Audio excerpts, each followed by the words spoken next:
And welcome back.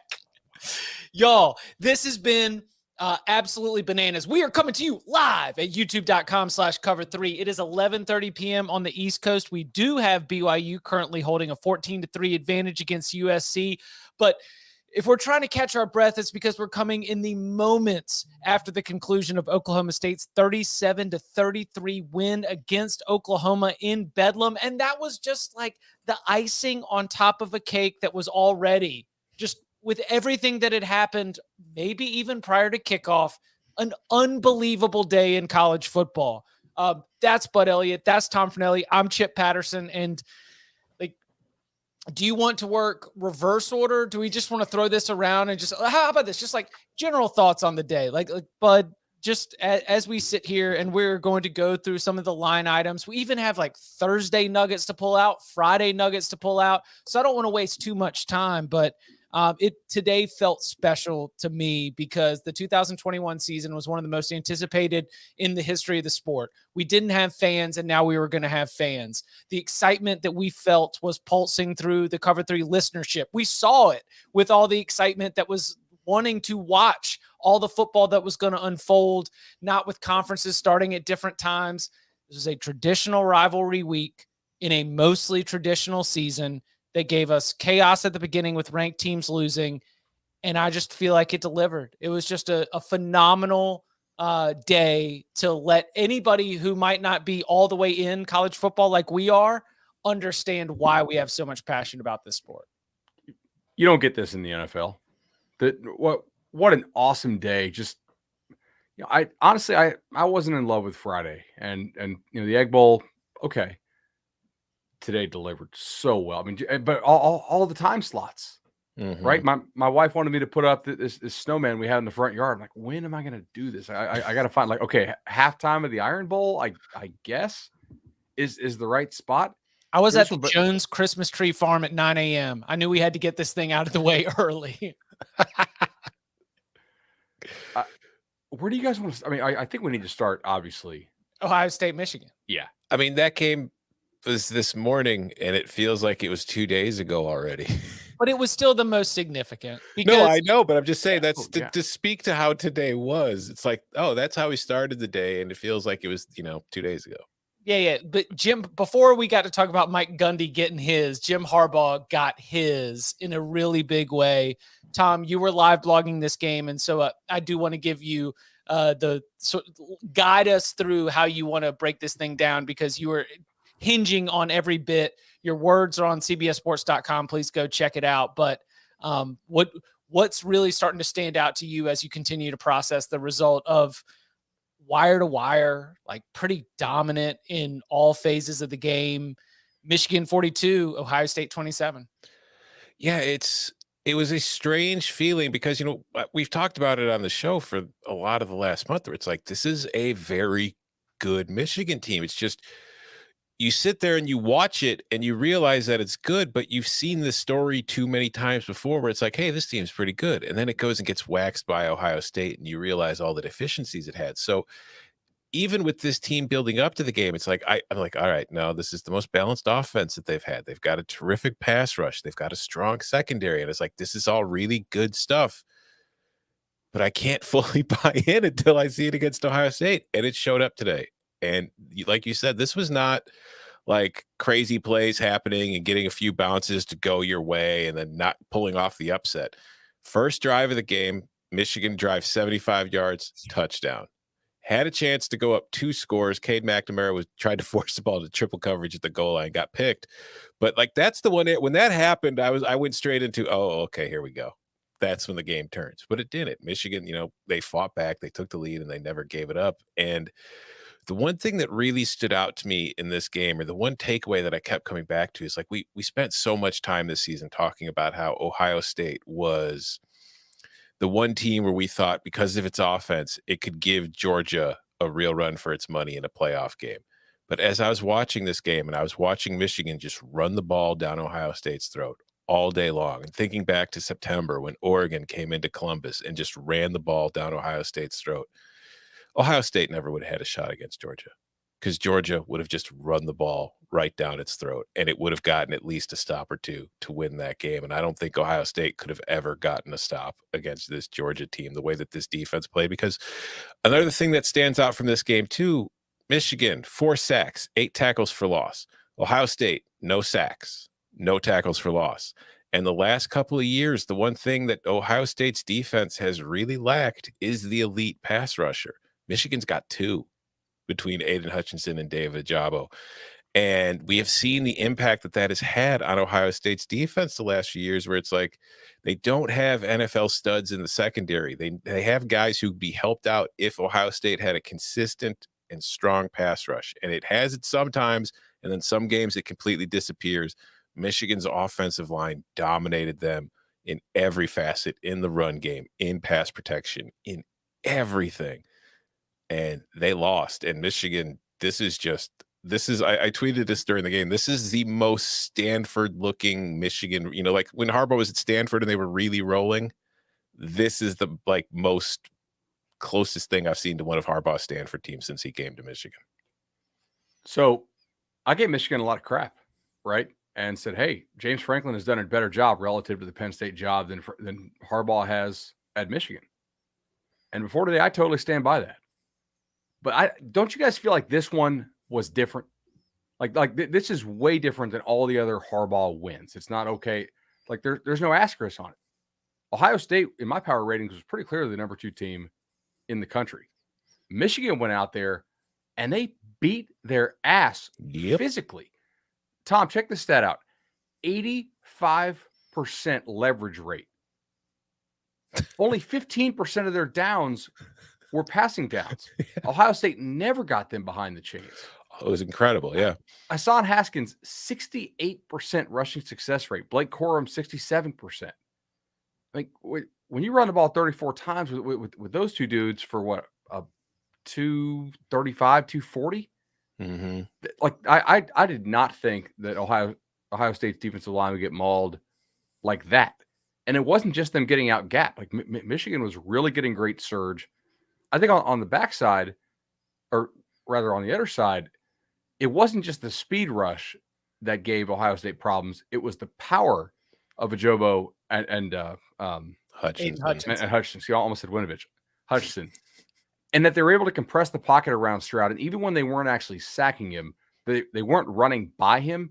So they were keeping him contained in there. And they played more one high stuff than I thought that they were going to play. I thought they would play a lot of like 2 shell stuff and let the pass rush get home. But they were able to do some interesting things with some of the robber coverages underneath, making Stroud move off his spots a little bit.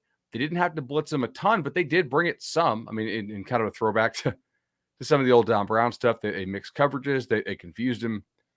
He's still really good, but Michigan was physically the dominant team on both sides of the ball here. And that was really, really impressive. So hats off to Jim Harbaugh and the Michigan guys. They absolutely went out there and earned this one.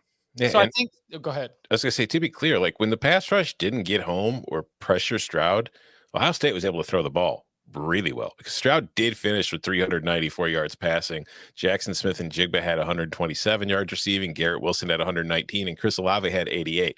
So it's not like Michigan's secondary shut down those receivers. Nobody can. It's just that pass rush and the pressure they were able to get disrupted enough drives. And it also, like, Ohio State had 5 false starts. Some of that was on the crowd, but a lot of it was also on the tackles thinking, I got to get out quick because this guy's going to blow by me if I don't. See, I was going to say, like, this to me, it matters so much for Jim Harbaugh. It matters so much for Michigan. After the game, Aiden Hutchinson was telling reporters that all through the offseason, look, like, am I going to bite on the crack that these veterans give that talk about the team and their motivation? Yes, 100% I am. But Aiden Hutchinson was saying, like, we judge ourselves against Ohio State. We didn't want to hide from it. We didn't want to try to act like this is anything other than us trying to close the gap. He said all through the offseason, all through workouts, through strength training, through fall camp, we were always looking at it like we are not going to make any excuses for why we are not on Ohio State's level. We've got to get to Ohio State's level. So the win matters. But I also think that given the weather conditions, given the setting of Ann Arbor, Michigan, big house, like crowd tuned up, I do think that if this game is played, for example, in Indianapolis at the Colts Stadium where the Big Ten championship is 10 times, I think that Michigan finds itself probably splitting with Ohio State, right? Like I'm not walking away from this. I'm not walking away from this saying that Ryan Day or Ohio State has any major flaws. I'm coming out of this mostly with positives for Michigan, especially being able to take advantage of the opportunities that presented itself given the situation. I don't think Ohio State is flawed, but I do think they have weaknesses. Well, we can't snap all the way back from like number 2 team in the country. Oh, yeah. This is so awesome. I can't believe what we just saw, to be like, yeah, I mean, what are they, like, not much better than Oregon, right? Like they 100%. They played well. You're dead right. But at the same time, we did say in the second week of the season, the defense was a problem. I mean, they took Kerry Combs out of play calling duties. They switched it up and things did improve, but it also coincided with going against some lesser teams and that defensive line. Again, no tackles for loss, no sacks. Like they got pushed around. They got pushed around by Oregon. They got pushed around by Michigan. There are weaknesses there. They were not able to get off the field. Bud was talking about the leverage rate. The average third down distance for Michigan today was 3 yards because on first down, they were picking up 5 every time. On second, they were always getting themselves in third and short and staying on schedule. And Ohio State couldn't do anything to stop it. How about if you didn't watch this game, you think that's a misprint, by the way. Like you don't see an 85% leverage rate in a conference game. Like when Bama plays New Mexico State, okay. But that was absolutely crazy. Did Michigan play possum, you guys think? Or did they just come up with a great game plan and they were physically motivated? Because they only scored 40 points one time in conference play. It was against that zombie Maryland team. I don't think they played possum as much as I think that obviously this is. They ran the ball for 300 yards. This is the game they wait for. They wouldn't have scored that many points if they'd been getting like shut down running the ball. And I think that opening drive was so important for how that game played because for them to come out at home, get the ball first, drive down the field and be physical and then score and get that place fired up because the Big House is a great place to watch a football game and Michigan fans are great. But that place is not always the most electric atmosphere. Like when things are going poorly, that place is like a library at times. And I think it really hurts Michigan in those spots. So to get that crowd fired up quick in that game, and they kept that energy the entire time, I think was huge. Ohio State also kind of lost its cool. Yeah, they're not used to being in that situation. Yeah. And that's the thing. Like you see elite teams like that. And that's the one concern with Georgia. Like if they fall behind at some point, teams that aren't used to being in a position where they need to do something or they need to come back, sometimes they don't know how to handle it. How about Jim Harbaugh with the some people are born on third base and they think they hit a triple comment? Oh, I didn't see that. That's awesome. Yeah. Harbaugh's in his bag, bud. He might not take his shirt off and take the team to Rome this spring, but I'm not going to say that he's not going to take his shirt off and take the team to Rome this spring because not since the satellite camps have I seen Harbaugh as swaggy as he was in the post-game press conference with that sub shot at the man who just picked up his first. I mean, it's Harbaugh's first Ohio State win is Ryan Day's first Big Ten loss. It's so sweet for this rivalry. Like I want them both to be the head coach at these schools for the next 5 years because of what happened today in Ann Arbor, because it's just so different now. It's awesome. My favorite part of that Harbaugh quote is not just the fact that he said it, which I really do appreciate him saying it, but it's all the Ohio State fans in my life who I know who are the entire time I've known them have been incredibly cocky, especially when it comes to this rivalry. Just seeing how angry and defensive they were about Harbaugh saying it because it was the first time they got him. And they're just like Ohio State today, finding itself in a position where it had to come from behind. These Ohio State fans were never in a position where under Harbaugh where they had to feel bad about anything. So what was the I don't know if you guys have the sicko podcast brain that I do, but I constantly have like conversations and points that are just running through my brain at all times. It's just like you delete it, you rewrite it, you delete it, you rewrite it. So what do you make of the fact that Alabama needed a 97-yard drive to score a game-tying touchdown and eventually win in 1, 2, 3, 4 overtimes. But yet they win and I come out feeling confident about the Crimson Tide. I don't. Am No. I broke? Okay, good. Cool. That's we talked about it.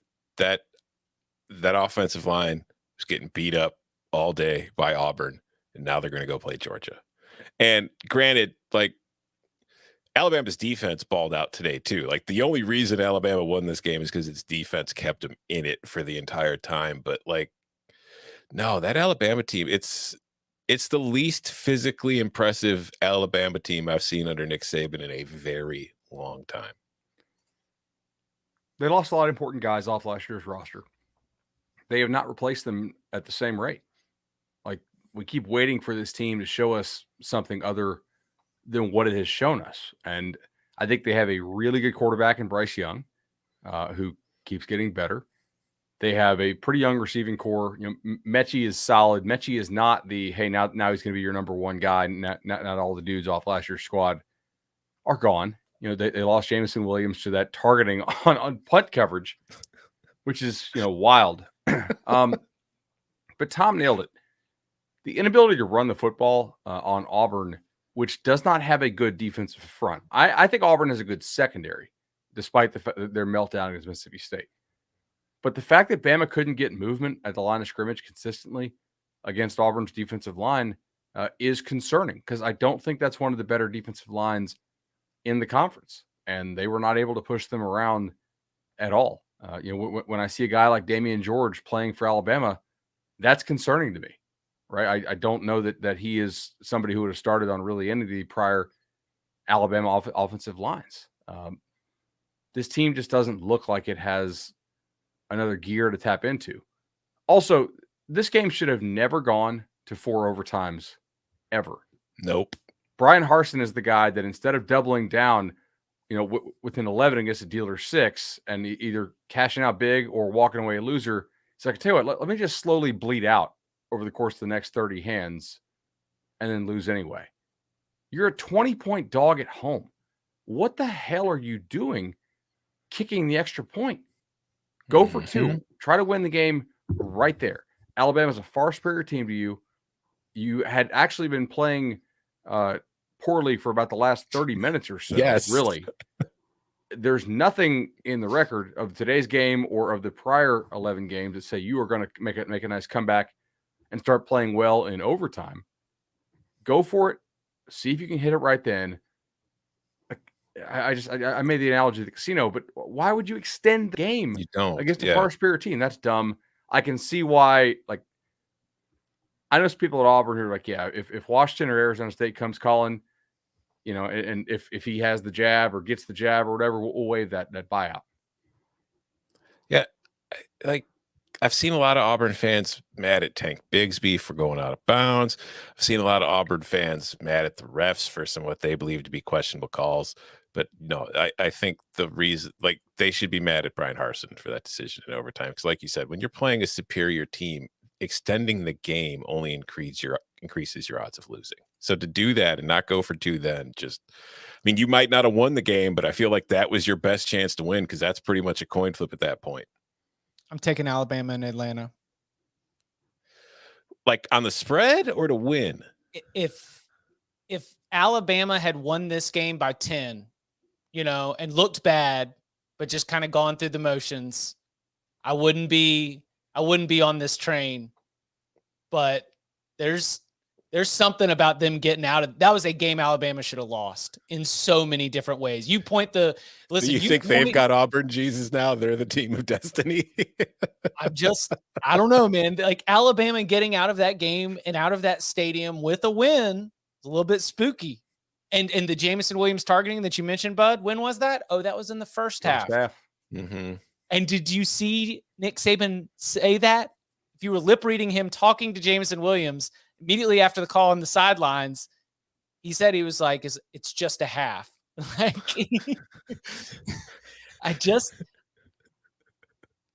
Herbie ain't beat Nick yet. I get what you're saying, but I feel like what you're doing right now is what we did with Oklahoma all year, where we just convinced ourselves that the elite team was going to show up and then waited for it and waited for it. No. I'm predicting and this feels just absolutely, awful to say on what was formerly a Georgia pod and can sometimes be a Georgia pod. The scenario that I'd be predicting would be Georgia plays down, not Alabama plays up. Mm. Can Georgia play down and still win? Yes. I think Yes. so too. Yeah. No, I mean, it would be a take in a position that would be a little bit contrarian, like in the spirit of our guy DK. But there was something spooky about the way that game ended, like because college football type stuff. Nick Saban was just a little bit too happy and confident after the game. It's just so. I agree with you, Chip. I kind of wonder though, sometimes when you have a team you don't think is very good and they win, as a coach, you're just like, this is awesome. Go have fun, guys. Right? Like we worked 11 games of this. We're not getting any better. If anything, we're regressing a little bit. We won. Brian Harsin didn't go for 2. Amazing. Tank Bigsby stepped out of bounds. Seriously, guys. What a cool win. Like I sometimes you got to win like that. I think he appreciates them winning the West because he knows they're not that good. Mm-hmm. The 2017 team limped into that national championship game against Georgia with very low confidence in what they were going to be able to do. Starting left tackle Jonah Williams goes down with an injury. Jalen Hurts can't get anything done, and we saw what happened after that. But I don't know. I don't mean to speak any more of that 2017 as if that's not going to be brought up enough throughout the week as we look ahead to the SEC championship game. But my fear for that game still remains the fact that Alabama cannot run the ball, which means Georgia's only got to defend one thing. Well, I mean, that doesn't have to be a fear. That can just be like a point of saying like what we think should play out. The whole idea of wouldn't it be hilarious is the idea that something that on paper should not happen will happen. I don't see it. No, I think it's gonna. I don't think it will happen. I think it's gonna be a pretty boring playoff this year, guys. You think it's gonna be Georgia? I think you better hope the 2-3 game is exciting. This year, like for all the people who say the playoffs shouldn't expand, right? And I think it should. This year is the perfect year for the 1946 model, which I believe was the last year that they declared the national champion before the Bulls. We don't even need a playoff. Let's just go ahead and give Georgia the national championship, and then let's go play these bowl games. Get this TV money. Let's make these picks, and let's give these locks out, and that'll be fine. If you think about it, it is kind of unfair that we're making Georgia have to play 2 more games at this point. It's like I feel like they've proven the point already. That is the best take. Completely agree. Yeah, that is my favorite take from the 2021 college football season. It is unfair that after 12 games and 13 weeks of football that we are going to make Georgia put its national championship on the line, because everything that the Bulldogs have done have shown they are the number 1 team in the country without doubt. So Bedlam. It was Bedlam. That's why they call it that. Hey, listen, there's now a third outcome for Bedlam. There's not only 2. There's Oklahoma wins by a little, Oklahoma wins by a lot, and Oklahoma State wins by a little. Look at that. No, that game was nuts. I mean, I don't even know what to take away from it, honestly. I don't think there is anything you can take away from it. That Lincoln Riley's going to LSU? No, you can't take that away from it. Although I'm just going to say. Call Baton Rouge. That was I will just say that, I know all the rumors are out there, but it is kind of funny that when you think about all these big name coaches who have been attached to these big jobs that have opened this year, all of them have received contract extensions and raises except for one. Huh. Don't know what that means. Do you think the better team won? Yes. Yeah. I think. Really? Okay. I don't think. Are you talking about the performance today or the team in general? The performance today. No, I think Oklahoma was the better team today, but I think agree. Oklahoma I thought State it was pretty fluky. I was busting my ass writing so I could be here with y'all when y'all want to go. So no, I didn't get to see every second of it, but I would say that in general, Oklahoma State has been the better team. Yeah, I think Oklahoma State on the season has just been the more complete team, and it's been more functional week in and week out, where it felt like for most of the season, Oklahoma was only an offense, and then its defense finally caught up. I thought Oklahoma's defense tonight was actually pretty good, right? So kickoff return for touchdown doesn't go against Oklahoma's defense. A drop punt on the 8 doesn't really go against Oklahoma's defense. That's 14 points right there. They only allowed 354 yards on the day and held Oak State to 5.4. That's pretty good overall. You know, I thought Oklahoma's offense was better. I thought Oklahoma's defense was better. Oklahoma's special teams, horrendous tonight. Kickoff return touchdown allowed, dropping a punt, obviously not great. Now, of course, Oklahoma State also reciprocated and dropped a punt of their own earlier in the game. But Oklahoma special teams basically cost him 14 points. I also thought the refs, and we can get into this if you want, are the refs screwing Oklahoma because Oklahoma is leaving the conference? I don't really think so, but that was kind of a screw job tonight, regardless of intent. And ABC's own analyst on there, Bill Lamonier, I think his name was, he was pretty livid about it on the play where they slammed the Oklahoma running back down. And they pick up the flag, and then, of course, the pass interference in the end zone, which, for whatever reason, was not called there at the end of the game. I'm fine with it. Let's steer into it. Yes, that's definitely what happened. All right, so if we're gonna go cold water, the atmosphere was awesome. Like, do you give like the home crowd sort of influence on officials on that one? I mean, there are a bunch of people with giant paddles smacking the walls around you. Yeah. And there's that one guy with that had the suit and like that pumpkin head. He was kind of scary looking. I don't know if I'd want to mess with them either, because like you're so close to the field there and the seats are so like pretty much at field level that you feel like they could come on there and just swallow you whole within seconds. Which is the same as Michigan. Michigan's got that same fans are just bearing down on you type situation. It's a little different, Jim. Are you talking about the library against whatever's happening in Stillwater? They don't want to spill wine on their shirt.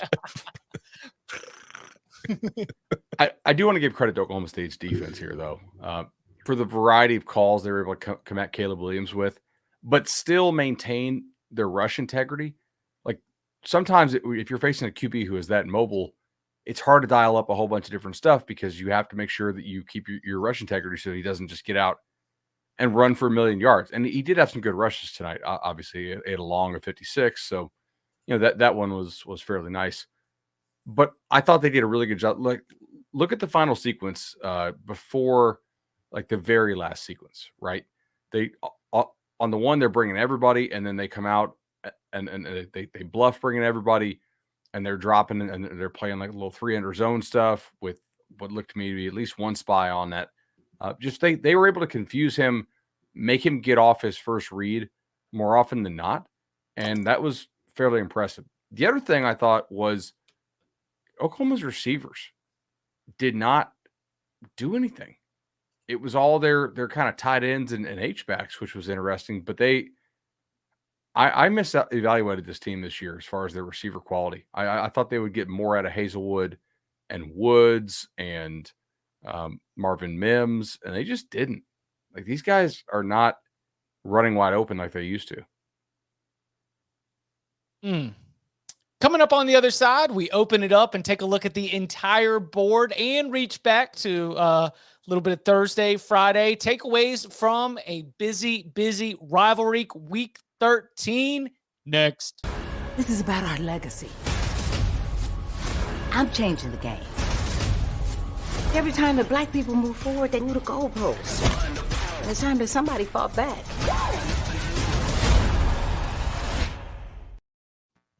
This holiday season, the best deal in wireless can only be found at Mint Mobile. Right now, when you switch to Mint Mobile and buy any 3-month plan, you'll get another 3 months for free. And as the first company to sell premium wireless service online only, Mint Mobile lets you order from home and save a ton with phones starting at just $15 a month. Phone plans, not phones. Sorry, guys. It's phone plans starting at $15 a month. But the thing that's exciting about Mint Mobile is that you don't have to buy a phone. You can keep your same phone. You can keep your same number $15 a month, and you can find out about this best offer of the year. 3 months, and you get 3 more months for free by going online only and eliminating the traditional cost of retail. Mint Mobile passes significant savings on to you. All the plans come with unlimited talk and text plus high-speed data delivered on the nation's largest 5G network. And with Mint Mobile, you can choose the amount of monthly data that's just right for you, so you can stop paying for data that you never use. Use your own phone with any Mint Mobile plan and keep your same phone number along with your existing contacts. So switch to Mint Mobile and get premium wireless service starting at just $15 a month. So for a limited time only, buy any 3-month Mint Mobile plan and get 3 more months for free by going to mintmobile.com/cover3. That is mintmobile.com/cover3. mintmobile.com/cover3. Cut your wireless bill to just $15 a month at mintmobile.com/cover3. Lot of places to go here in terms of what we want to jump on next. We have only taken the ride through the wild rivalry day that were those headliners in each of the 3 major windows of the college football Saturday. Dealer's choice here. Where do you want to go? Can we go Friday? Yeah. Iowa and Nebraska. Battle of the backup quarterbacks. Nebraska finds another way to choke away a game, dude. 19-point fourth quarter for the Huskers, or excuse me, not for the Huskers, for the Hawkeyes. And they go to the Big Ten title game. Yeah. Wow. That was interesting. I mean, there was like you see it was like a horror movie, like where you realize like where the killer is in the house, and you see the character like slowly opening the door to that room. And, yes, Tom. Yeah, because Iowa's offense moves so slowly. Yes, they're like a horror movie killer. Yeah. Yes, I'm glad you said this. And you're sitting there, you're like, no, don't. Oh, you idiot. Don't go in. And that's just what it felt like watching Nebraska, because it was like everything that they could do wrong or could go against them in the last 16 minutes of that game went wrong. Because it was a 19-point fourth quarter, but there was that field goal by Iowa to cut it to 21-9 with like 10 seconds left in the third quarter. So it was literally the 22-point quarter in reality, and they blew it. And it was just, oh God, like Logan Smothers played well. Like I was very surprised by that, because I figured, Adrian Martinez is starting all season long. There's got to be a reason for it. And then Smothers comes in and he was playing really well, but he made mistakes. It's not like Iowa was killing the ball offensively. Padilla was terrible. Petrus came in and was Petrus. Like Tyler Goodson had a good day, but it was a very remarkable but completely unsurprising ending to Nebraska's season. Yeah, at the time, I remember, because it was funny, everybody was kind of mocking Iowa for wearing like the West Division champion t-shirts in the locker room, celebrating that they were going to be co-division champs at worst. And then Wisconsin goes out and loses to Minnesota today, which now Iowa's in the Big Ten title game to face Michigan. And to be honest, I mean, it's cool for Iowa to go. I'm sure Wisconsin fans are disappointed, but I really don't think it's going to matter. I feel like Michigan's going to do the same thing to either one of them. Oh, no. In true Big Ten championship game fashion, I'm fully expecting it to be way closer than it should be, even though you never think there's going to actually be an upset. It'll just be close enough. I mean, it's an Iowa-Michigan football game. It's not, because Michigan is Iowa and Wisconsin turned up a couple notches. It's the same team. It's just better players. You don't think Iowa will make this ugly for like maybe 20 minutes? No. But I'm kind of with you. I think it's going to be a game where I'm not saying Iowa's going to score, but if this is 7-3 with 4 minutes left in the first half, totally shock me. It'll be a dominant 7-3 though. Of course. Like Iowa's never going to cross midfield. Like their lone field goal will come up because of a muffed punt, but the offense will never cross midfield. See, to me, Iowa's win didn't click enough until I saw Wisconsin handing the game away to Minnesota. And then it really resonated for me, because, I mean, the bias being obviously whatever drove me to make the lock and the pick of Wisconsin being able to win that game against Minnesota. But I was like, oh, cute. Iowa won, but it's all right. Wisconsin's going to beat Minnesota. Wisconsin's going to go on. They've been playing their best football here at the end of the season anyway. And now you just look up and you're like, okay, this Hawkeyes team is 10-2. All right. You know,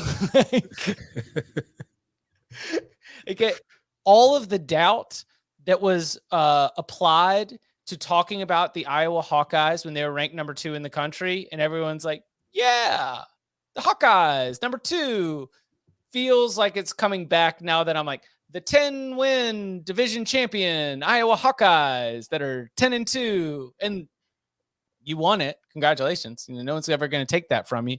But ultimately, Tom, I think I agree with you. Michigan's not on upset alert.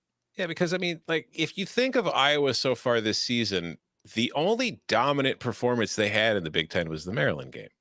Like they beat Penn State by 3, they beat Northwestern by 5, they beat Minnesota by 5, they beat Illinois by 10, and then they had needed that miracle comeback against Nebraska.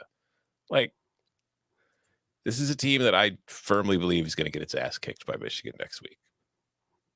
It probably will. Can we go to Raleigh? Oh, yeah. But before we do, can we get some likes out here? I mean, yeah. I need to knock on the door and see if I can unhatch some maybe some Sportsline subscriptions or some swag.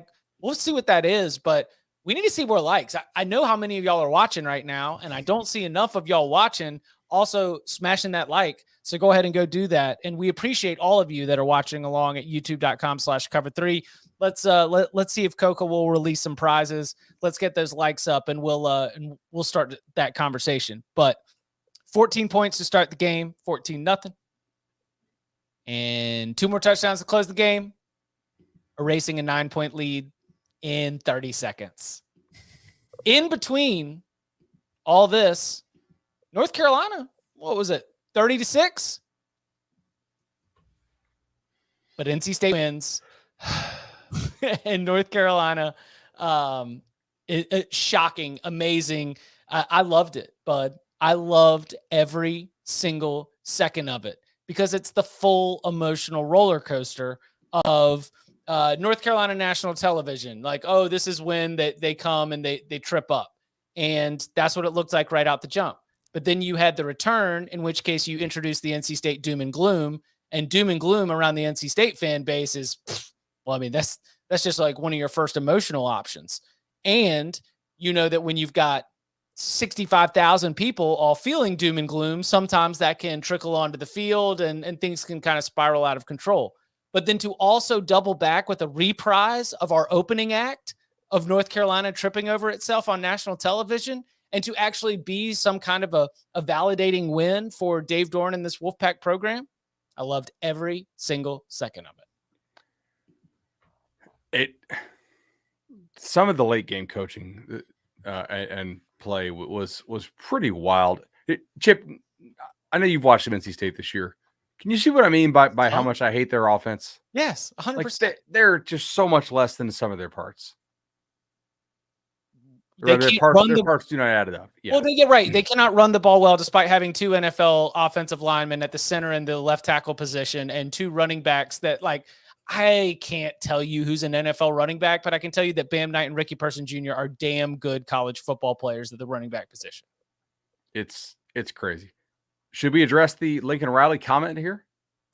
Yes. Lincoln Riley in the post-game press conference, when asked about LSU, said, quote, "Let me stop you right there. I'm not going to be the next coach at LSU.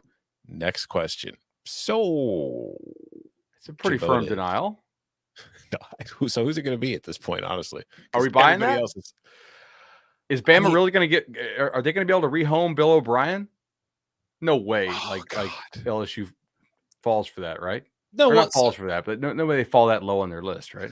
So I did not tell you that I thought that if that happened, like a couple things was taking place. Number one, that Nick Saban would be angry because they'd break the 2-year rule, or the other option would be that this is the Brian Daboll, which was like Nick was like, "Hey, No, this ain't working. And so when you say rehome, that means we're going Brian Daboll here, right? Mm-hmm. Yeah. I mean, let me just ask you this, Chip.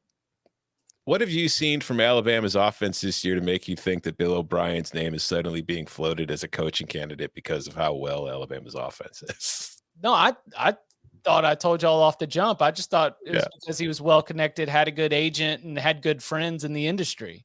And that, a bunch of agents are talking to a bunch of college football writers. And after they mentioned the first 3 names of, hey, so who should I talk to? Who's going to be in the mix for this? And then they're looking around and they're like, and you know what? Bill O'Brien. Bryce Young's having a good season. How about Bill O'Brien? Doesn't that sound good? That was what my initial hunch was. So is LSU going to end up taking Napier after all and then leaving Florida and Virginia Tech with empty hands? No. So far, have you guys seen anything indicating that LSU has any interest in Napier? No. Everything I've read is he's like, the backup. Yeah. Like he's Arizona State. Like you're applying to Harvard and Yale, but you apply to Arizona State just in case. Who is applying to Harvard, Yale, and Arizona State? I did. No, all of them. I did not apply to Harvard or Yale. Yeah, no, without a doubt not. What about speaking of private schools? Oh, damn. Notre Dame 45-14. So as Notre Dame is sitting on the couch next week watching all the conference championship games, they're going to do so having won 1, 2, 3, 4, 5, 6, 7, 8 straight, including 45-14, 55-0, 28-3, 34-6. Haven't allowed more than 14 points in almost a month. I've been cooking offensively, kind of doing what they want. The Cincinnati loss clearly becomes very interesting depending on what happens in Cincinnati, Houston. How do you like the Fighting Irish's position right now in terms of the playoff? I think the fact that Notre Dame exists should really stop people from talking about a possible 2-loss Alabama or 2-loss Ohio State getting in, because a 1-loss Notre Dame would get in over both. Because you can't go to the brand at that point, because it's not like Notre Dame doesn't have a brand. So if Cincinnati wins and Alabama loses, and then Oklahoma State's playing Baylor next week now, right? Correct. Yep. And then Baylor beats Oklahoma State, I think Notre Dame gets in that 4th spot. How hurt is Bohannon, and why didn't he play today? I don't know. Because Bohannon didn't play against Texas Tech, and it was one of those decisions where, look, we're talking about week 13. I'm sure everybody is banged up, and you wanted to make sure that you didn't cause any further injury in case you did end up making it to the Big 12 championship game, which now they're in. So, hey, maybe it might be something that works out for them. But as Texas Tech was lining up to kick a game-tying field goal at the end of that game, I was starting to wonder if that was going to be something that came back to bite Dave Aranda and that coaching staff in the rear end. But sure enough, Baylor 10-2 after winning 27-24 against the Red Raiders, and now on to play Oklahoma State, which is one of the 2 teams to hand Baylor a loss. Oklahoma State won that first game in Stillwater 24-14. Is Oklahoma State with 2 losses? Are they in? With 2 losses? Or excuse me, not with 2 losses. Oklahoma State, we would agree, if they win out, they're in over Notre Dame? Yes, I think so. Because I think beating Oklahoma tonight and then beating Baylor gives them 2 wins that are probably better than any that Notre Dame has. Correct.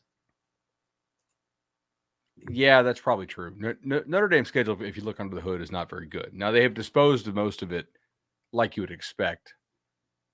What's Notre Dame's best win? It's not Purdue, right? The loss to Cincinnati. No.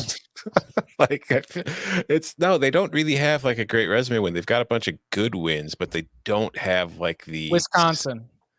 Yeah, but see, even that win kind of loses some of its luster today.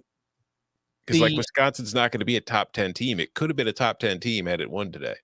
Wisconsin, and then it's Wisconsin, Purdue, North Carolina, Virginia, USC, Virginia Tech, Florida State. You just see how quickly you jump from Wisconsin and Purdue. Wisconsin, a top 25 fringe team. Purdue, a top 30 type team. Then you get down to North Carolina, top 50, Virginia, top 50, USC, top 70, Virginia Tech, top 70. Like, yeah, Notre Dame bought like $15 scratch off tickets, and only one of them came back with a free ticket this year. All right. So what else stood out? Where do y'all want to go? LSU? Vibes, man. The vibes. I said it on HQ this morning. The vibes were all in LSU's favor. Orgeron's last game going against the school where his new boss came from and the coach who his new boss wanted to replace him with. Like, there was no way LSU was losing that game tonight. There was no way. And it won in typical crazy Ed Orgeron kind of interim coach LSU fashion. And I think that's awesome. I think it's great for him. Where's he next year? Counting money? I think he takes a year off. Okay, well, what if Mario Cristobal doesn't want to leave Oregon, but Miami really wants to fire Manny Diaz? Does Ed Orgeron come on home to Miami? And Kiffin turns him down? Mm-hmm. Can you imagine if Miami hires Ed Orgeron? Yes, I can. Yeah. I mean, it's not more outrageous than the ESPN broadcast today in FSU UF stumping for Dion or Tebow to be UF's next head coach. So I definitely think Florida should hire Tebow. Yes. Oh, no doubt about it. I don't think it'd be good for the results, but man, the content we would get out of Tim Tebow, Florida head coach. Okay, Ravel. You know what tweet I'm talking about, right? Yes. This is terrible news for our country, but it makes for great content.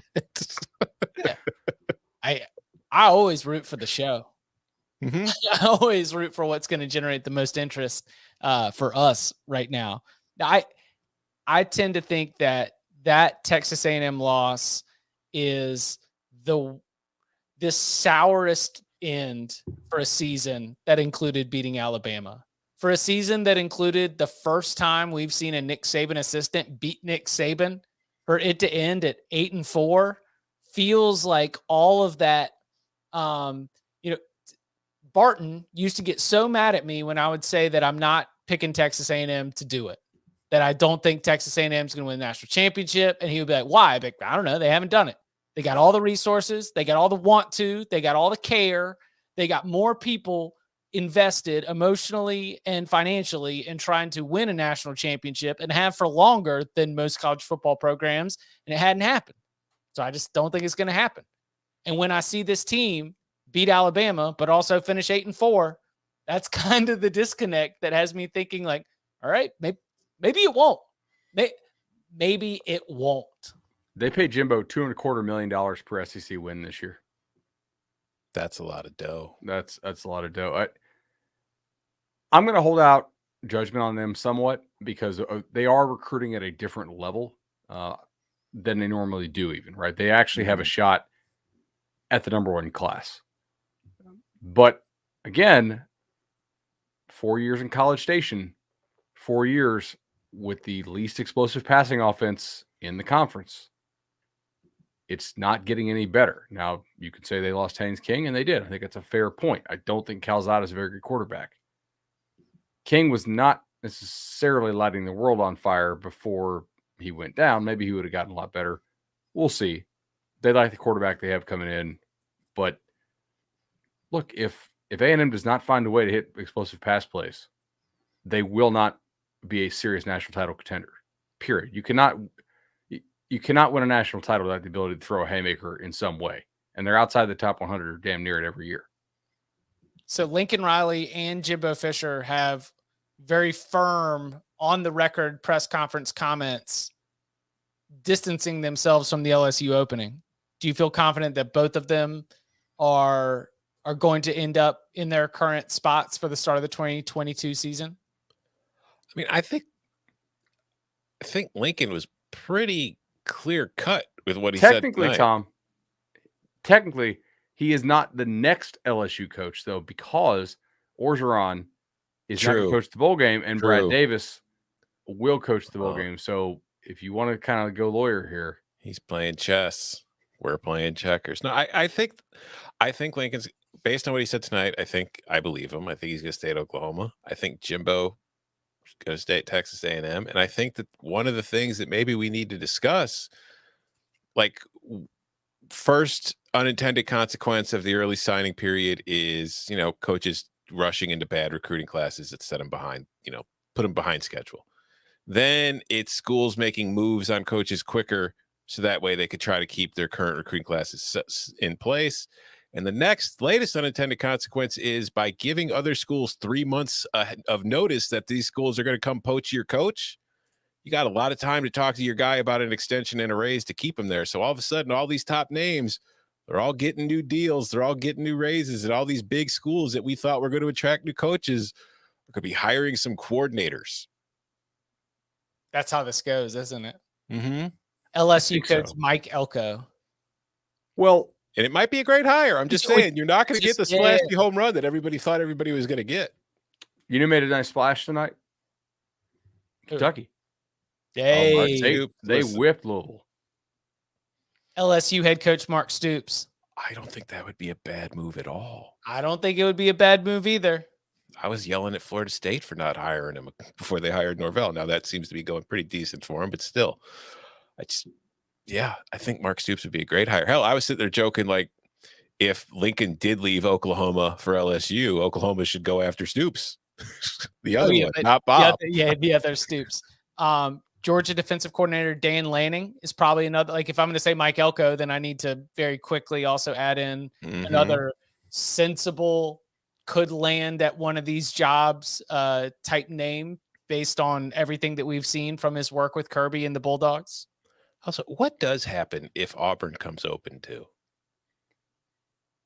Because you throw Auburn boosters into an open coaching search with these jobs that are already open, and oh man, things are going to get funny. I think Auburn will come open next year. I'm not confident it'll come open this year, but wouldn't shock me, right? Like, will Auburn actually make the move before they get a new AD? I couldn't help but think about your 2 years or like Brian Harsin beyond next year bet that no one took you on as that game was unfolding, because it really felt like one of those, if Auburn wins that game, do I still believe the same things I do about Brian Harsin's future at Auburn? I don't know. It makes it a lot more difficult. You take down, Alabama at home, and I'm sure that it was a, big recruiting weekend and very, very important on a lot of different fronts. But then at the same time, you lose it. Does that mean that all of the excitement that could have been there, if you happen to convert in the fourth overtime or be able to win that game in an earlier overtime, or not allow Bryce Young to throw that touchdown to tie the game late? I don't know, man. That was a fascinating moment for the Brian Harsin tenure at Auburn, where if Auburn wins that game in regulation, I try to forget a lot of the negativity that I have in terms of his outlook with the program, but yet that's not the result. They lose. And I'm a little bit back to where you were when you pitched us the question, which is, I do not think Brian Harsin is the long-term option for Auburn. Recruiting is going terribly. I don't think he's a fit there. I don't think a lot of the power players wanted him there. I think their AD seized control when you had warring factions of boosters in order to make a hire of somebody who, from the outside at least appeared confident or competent. Although he did blow a Mountain West championship game in a fairly similar way a couple of years ago. If you guys remember that, I think it was against Fresno, where they didn't try to win the game in regulation, and then he went to overtime and field goal, touchdown, ball game. Recollections. Yeah, I don't know what they would do if they open. It's very interesting here. So I brought this up on Twitter. If Florida hires Billy Napier, right, after LSU, from all accounts that are not Florida accounts, showed no interest in Napier, somebody's going to look really dumb in about 3 or 4 years. Either LSU will look like it knew something that Florida should have realized LSU knew, or LSU will look really stupid because, as the narrative will go, LSU didn't want to hire the coach from Louisiana because they thought it was beneath them, whereas Florida recognizes the guy can coach and he's doing well there. I guess they could potentially both look dumb if they both make bad hires. But do you call Billy Napier at this point? Oh no, I jumped into your mentions on the tweet. It was a really good take. Okay. I liked it. You've just got so many passionate, like Bud's Army. What do we call it? Bud's Brigade. Do we have a name for it yet? But like, there's just, I don't know if we do. Bud's buddies. yeah, there's so many Buds, like Bud's buddies just always want to respond. And that's good, man, because engagement is huge, clearly. But my favorite responses, and it was a common thread, was, and anybody who tells you they know the answer is lying.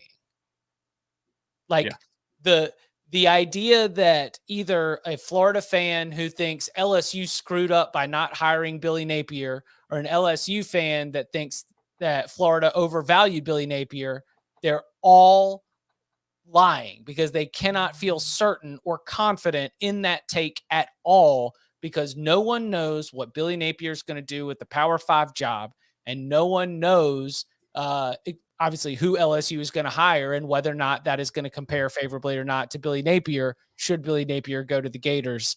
It was a very, very interesting point to look at, especially with them being rivals, as you mentioned in the tweet. But to suggest that anyone, even including LSU or Florida, has a confident feel one way or the other, I think is a big, big, big reach. A team that got a pretty good extended tryout, by the way, if we can pivot real quickly. Apple Cup. Washington State got the job. Yeah, tonight. he did. Yeah. It might work out, but I always get kind of nervous when you hire the interim coach just because things went well. But it might just be a good coach. It might be a locker room that enjoys the coach, and it might be a guy who's just nobody thought of to get the chance, but he's done really well, so he deserves to get another year to see what he can do. Kind of kept their recruiting class together. I don't know who else was really going to get that job. I think Jay Norvell got mentioned, the Nevada coach. I don't know. I think it could work out. Yeah, they have played really hard. Like, considering all the circumstances that they had to deal with this year, from before Rolovich was let go and then after he was let go, as a team that had plenty of excuses to just pack it in and go, but they didn't do it. They kept playing really hard, and yeah, you got to give Dickert a lot of credit for it. You have to give him a lot of credit. And if I'm to put myself in the shoes of an athletic director, when you promote the interim, you always have a short leash and a good excuse if you do want to move on. Wow, Chip, you're so Machiavellian. So cold-blooded. I just know the way this works. Seen it before. But as you mentioned, it seems like the most sensible hire when you're trying to find somebody to guide this program out of the mess that has been the 2021 season. My one takeaway from watching the Apple Cup last night was that whoever Washington ends up hiring and whoever USC ends up hiring, I hope they both get it right, because the Pac-12 really needs them to. Washington State's fans rushing the field at Washington was so disrespectful. Oh, that was nice. I enjoy seeing that. I did enjoy seeing that as well. Congratulations to Wake Forest for getting it done. So NC State wins that game, eliminates Clemson from contention for the ACC championship for the first time since 2014. The Wolfpack have this incredible Friday night, wake up Saturday, and all they need is for Boston College to take care of business.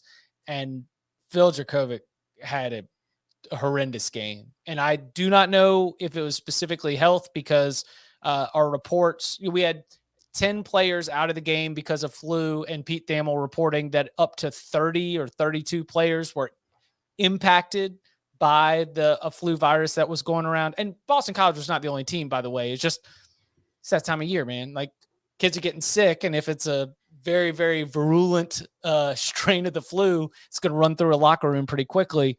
But the Eagles were in it early, but Wake was absolutely relentless.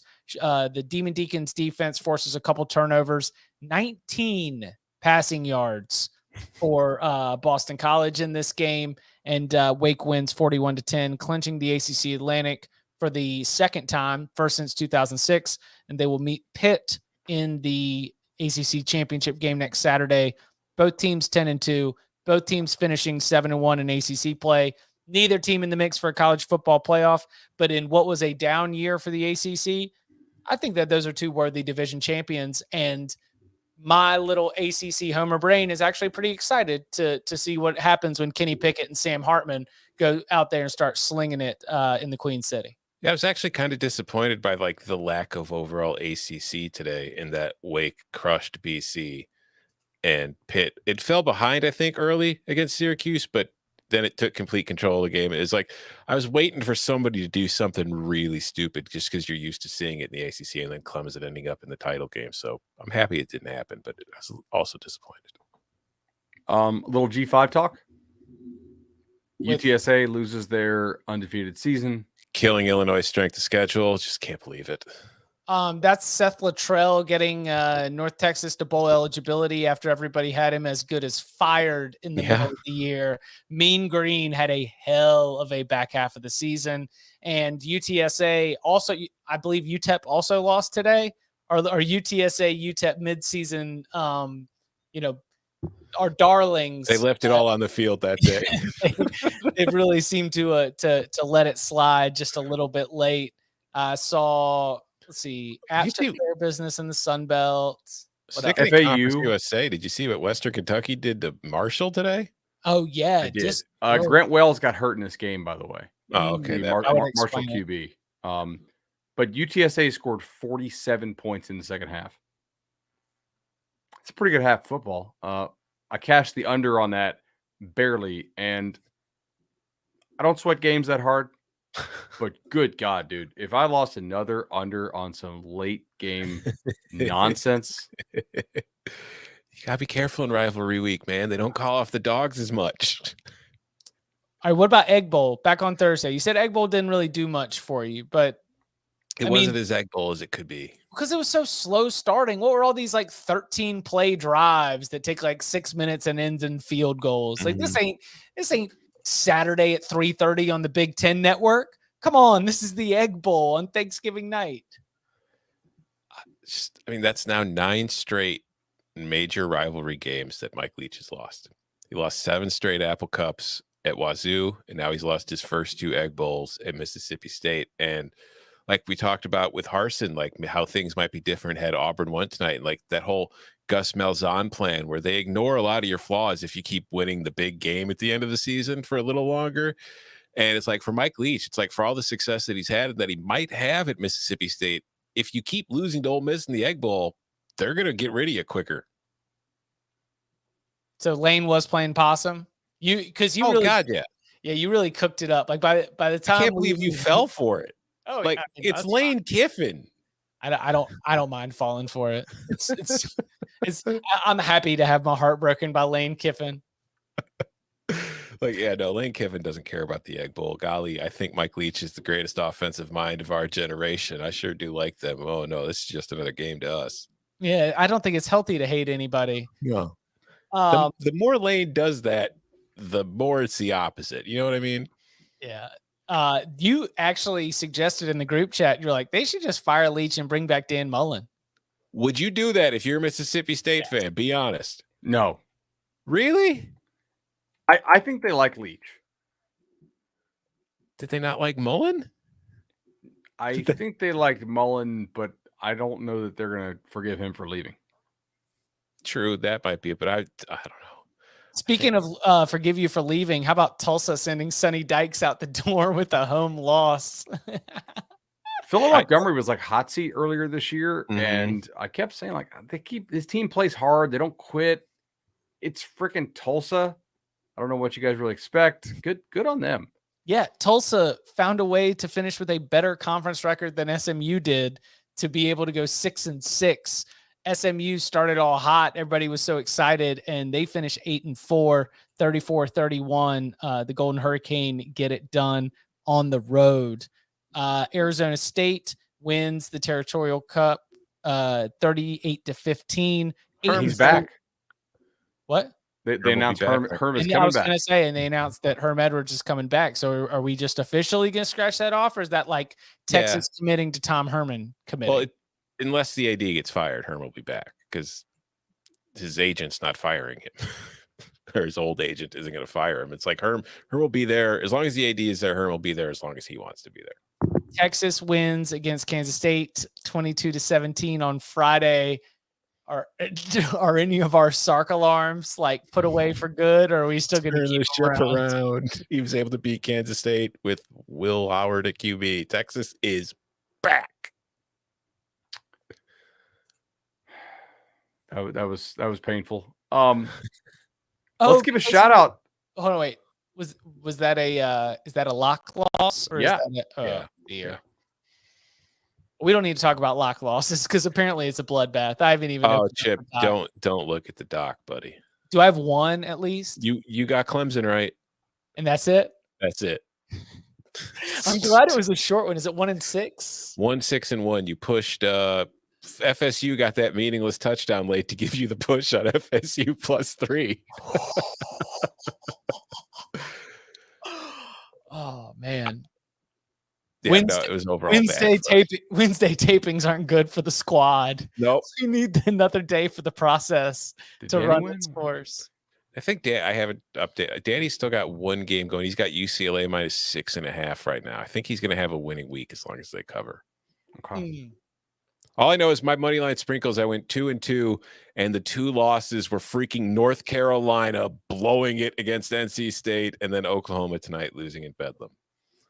Bowling Green, Falcons rise up. Army. It's shocking that Liberty, after getting totally pasted by ULL, did not want to play hard in that game. But there's one game we need to discuss more. We talked about this in the pre-show meeting. Illinois, Tom. Thank you. Can I just say, I know it doesn't mean anything because it's Illinois Northwestern and Illinois wins to go to 5-7. But just for once, to see Illinois completely obliterate another Big Ten team and literally, like not literally, but to suck their will to compete. Because, man, when they got to that third quarter, Northwestern no longer looked very interested in playing that game. And I have not seen Illinois do that to another Big Ten team in a very, very long time. And Illinois, they're going to be good, folks. They're going to be good. All right, so I don't get a lot right in the Big Ten, obviously. And I defer to Tom in all things Big Ten. But I got one thing right in the Big Ten this year. And I was kind of joking when I said it, but I was like, look, Northwestern had the worst Power 5 offense in the country in 2019. They could go back to being that this year. And I wasn't really serious. Vanderbilt scored 21 points today. I am pretty sure that Northwestern is going to finish with the worst offense in the Power 5 in SP Plus, at least, for 2 of the last 3 years. There's going to be, I have a feeling we're going to see some staff changes in Evanston this offseason, both on the offensive side of the ball and the defensive side of the ball, because the offense is just not working. And Mike Pacheco's been there for a few years, and they bring in the new DC this year, and just that defense was terrible. Illinois they ran all over him. Chase Brown had 100 yards. Illinois averaged 5.7 per carry. And then Brandon Peters, who has driven me nuts all season long because he never looks downfield. He's Charlie check down. Comes out today, and he's just unleashing lasers all over the field. 14-24, 242 yards, deep touchdown throw to Isaiah Williams, a couple other deep passes. Just, I didn't know who I was watching all of a sudden. Okay. Before we get out of here, we might be able to lightning round this, and it might provide some interesting results. When we think about the rankings, because we'll have new AP Top 25 and new coaches polls released on Sunday. We've got new college football playoff rankings that are going to be coming on Tuesday. Number 1, Georgia. Duh. Right. Yep. But number 2, is it Michigan or another one? Michigan. They've got better wins than everybody else. Number 3, does Alabama, which was number 3 in the playoff rankings and the AP Top 25, by winning in 4 overtimes, do you think the Crimson Tide hold at number 3? Yep. Cincinnati will be a 4. Yeah, I would tend to agree. Cincinnati was 7 voting points away from Alabama in last week's AP Top 25, 1,423 to 1,416.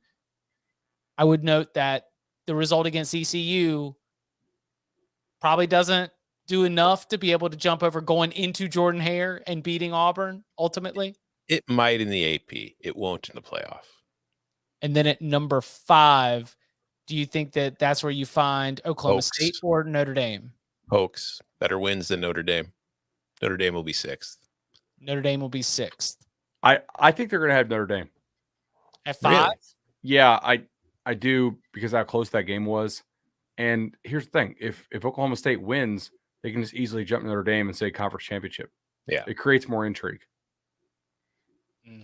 Yes. Bud has joined CFP. Yes. Yeah. Bud's buddies have joined the CFP Anon army. Soon we will take over the world. By the way, I don't know if you guys, how closely you followed this. I think Charlotte might need a defensive coordinator change after the year. Shout out to Old Dominion, who got bowl eligible by winning, I think, 3 of their last Final Four, or maybe their Final Four. Charlotte has given up in its last games 56, 49, 42, 24 against Rice. It's pretty impressive. 45 to West Kentucky. FIU put 33 on these guys. Somehow they held Illinois to 24 in a losing effort. I was talking about that game with our buddy Robbie Calland on Friday, and we have noticed that, listen, ODU home games, the Tidewater, it gets real windy. It's a great wonder environment for trying to be able to capitalize on such advantages. But dealing with Charlotte's defense also changes your math in trying to calculate.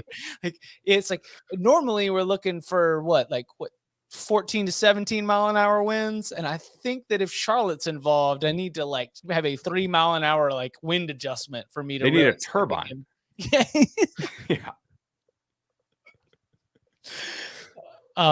Yeah. Okay. So then after we look further down, I want to ask one more question. Where do you think Ohio State lands? Ohio State will be 10-2. You're going to be comparing Ohio State with, is it going to be the top 2 loss team? Is it going to be where next to a Baylor or an Ole Miss or Oregon, which of course it has the head-to-head loss to?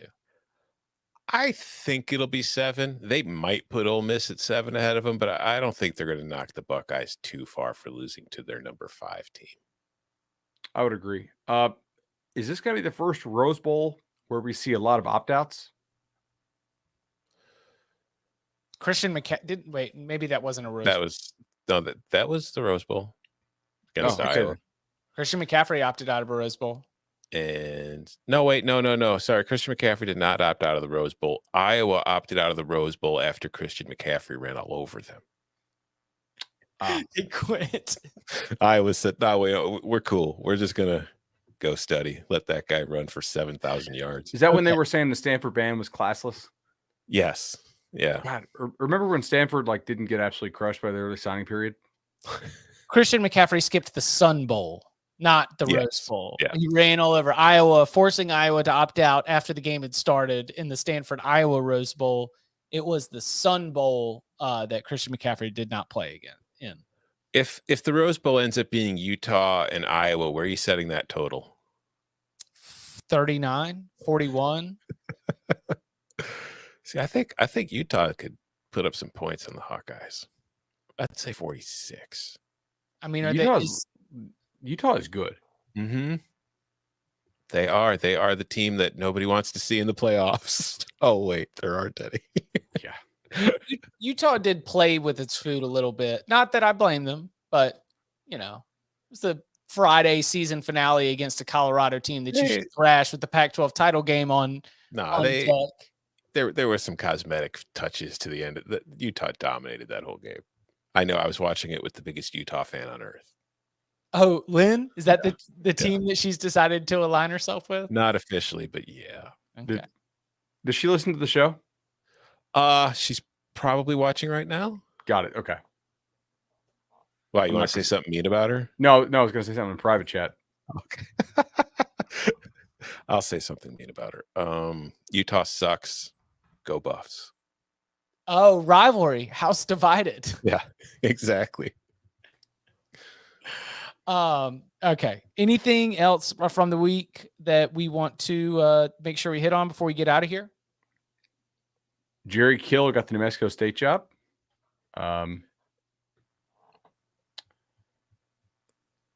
Congrats.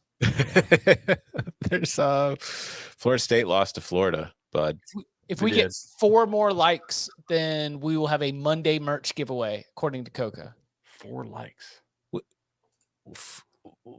Grab your burners. Which coaches are getting fired tomorrow? So does Taggart get fired? I feel like I don't know if Cut's going to get fired, but I feel like we could get an announcement. But That's not a firing though, right? Like with all he's done for Duke, that's got to be a retirement. Yeah, that'll be just a. Oh, by the way, I just got an angry text from Lynn. I'm trying. That's the thing. It's like I'm trying to figure out because tomorrow's going to be Black Sunday, so there's going to be a whole lot of coaching news. I'm guessing. I think Taggart could be because what were they winning that game by before they blew it? They blew a 17-point lead. Yeah. That's no bueno. Napier to Florida. Troy already got theirs done with Chip Lindsey. As Lindsey's out of the paint. Is Dino safe? No. Apparently the dollar amount there is really big, so I'm going to say yes. Okay. Adazio might go tomorrow. Nevada beat Colorado State 52-10, Adazio and he got ejected, didn't he? Yeah. He got ejected for unsportsmanlike before halftime. Did you see the hilarious Colorado State fourth quarter rave thing they do at every game, even when they're losing 38-7, and there's 7 people in the stands? No, I did not see that. Go search for it on Twitter. It is it's pretty good. Michigan Penn State was awesome in the snow today because on the TV the Spartan Stadium field was completely covered in snow, so you could not see Penn State. Because they were wearing white jerseys. But it was kind of the same with Michigan State because they were wearing white helmets, and the parts of the field you could see were green, which matched their jerseys. So it was like both teams perfectly blended into the field. If that game in another season was huge and just as awesome as Ohio State Michigan, but because of where those two teams are at this point in the season, there was just no way it was taking a top billing. It had a national broadcast. It looked awesome on TV, but I did not see the same amount of, man, this is the best college football viewing experience kind of commentary that you had around the snow that was falling in Ann Arbor, even though it was so much more snow in East Lansing and so much more of a Snow Bowl type environment. Yeah, another fun game today that I wasn't able to really dedicate my full attention to, but I had on and I was kind of watching Battle Puss. Oregon State.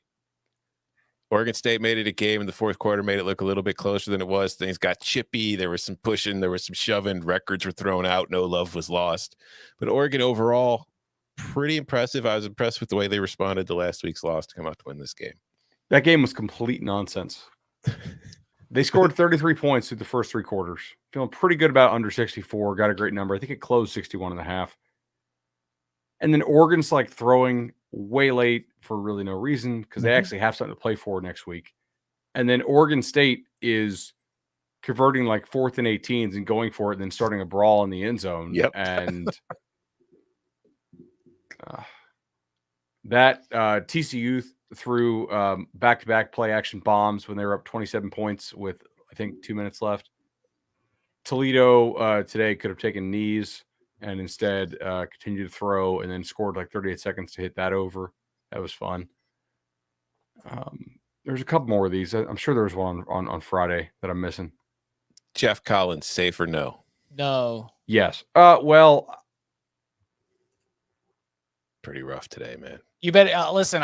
I'm only saying. You want to make this higher this year, and if so, do you have a guy you want? Yeah, but to get beat 100-0 in your last 2 games of the season is a pretty rough way to finish.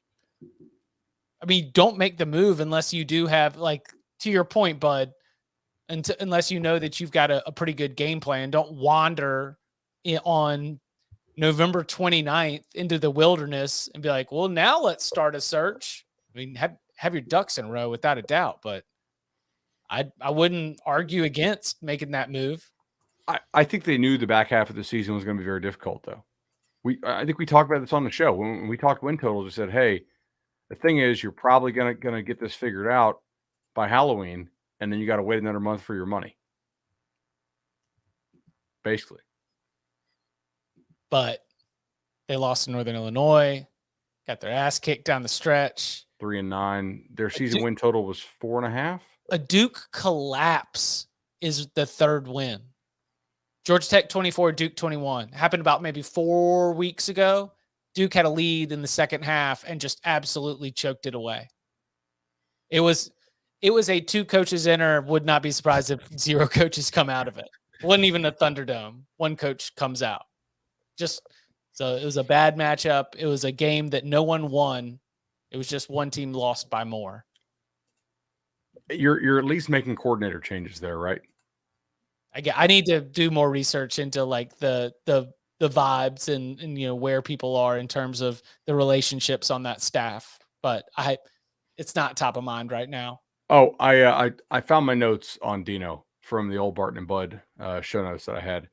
So I think it was Thamel who last year dropped on a podcast that he would be owed like 20 plus if they were going to fire him last year.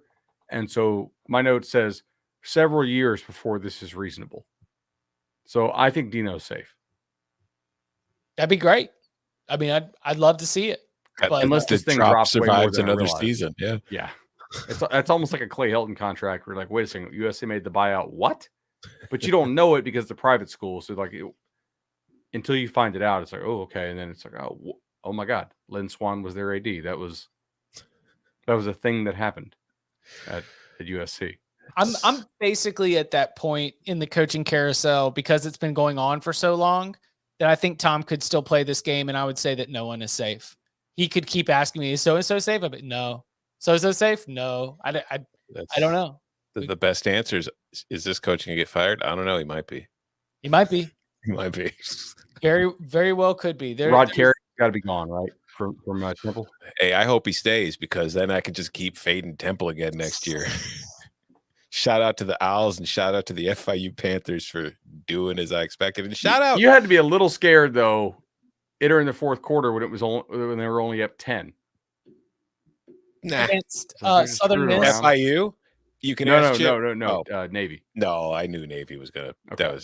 But no. Shout out to our the one listener who parlayed the alternate lines on Navy, on FIU, and on Purdue with the teams that are quitting principal. He bet against Indiana, Temple, and FIU. He hit the parlay. I think it was like a 14-1 hit for him. So shout out to that guy. A triple quit alt line is really where this show has ended. You know, Put that on a shirt. Yeah, actually, if he doesn't mind, we might make that a new piece of Cover 3 merch of just the to really show how deep it can get here on the Cover 3 podcast. Oh, Chip, last one. Or well, unless Tom has more. UVA.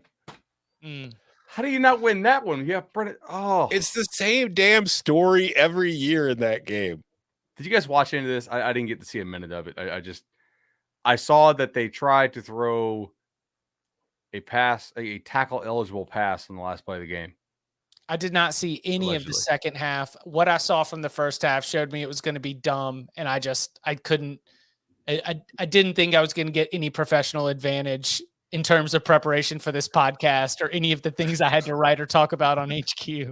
I I saw had to make a business decision, just cut that one free for the second half. Tech ran for 320. Yeah, I saw a decent portion of the fourth quarter. It was just a dumb game. And I love dumb football. Y'all know I love Mhm. dumb football, but sometimes when the minutes are slim, we got to prioritize what we're actually going to be talking about here for our jobs. I might circle back and see what that looks like, but maybe I'll spend some time with it on Monday or Tuesday. Oh, and hey, shout out to Coca's West Virginia for picking up that win against Kansas. I think that got them bowl eligible. He's safe. Neil Brown. Yeah. I Yes, think. they are bowl eligible. Coca cusses off Mike. Staff changes. Are you up on the like assistant coaching carousel, bud? Because I don't think I've got the energy for it this season. I'll just go ahead and admit that one openly. I'm gonna need you to carry that that mantle if you want it. I've got some of it. Like we're just where teams that are really unbalanced, like, okay, well, this team actually is not bad. They're in like the 30s on defense, and oh my God, they're in the 90s on offense. That could be like they're not going to fire the guy right now, but they could easily make a coordinator type change. Coco wants us to mention Air Force for winning with no pass attempts, scoring 48 points on 69 rush attempts. Nice. But they didn't make it to the Mountain West Championship game. Mountain West Championship game is going to be San Diego State and Utah State. Just like God intended. Because Utah State just doesn't quit. What a collapse by Boise. Oh, yeah. San Diego State, nicely done. Difficult to see. We went in with, I think, 14 different outcomes for the Mountain West. Yeah, I think so, yeah. I was breaking them all down on CBS Sports HQ on Friday, and I was like, if all of these teams win, it's Air Force. If all these teams lose, it's Air Force. And here are all of the 12 results in between those two outcomes for all these teams. The pretzel. Okay.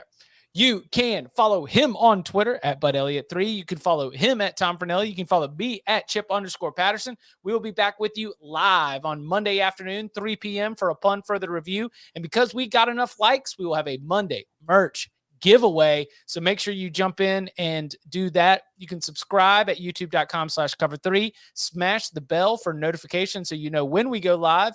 Gentlemen, thank you very much. Enjoy your division title, Iowa, because Illinois is winning the next 20.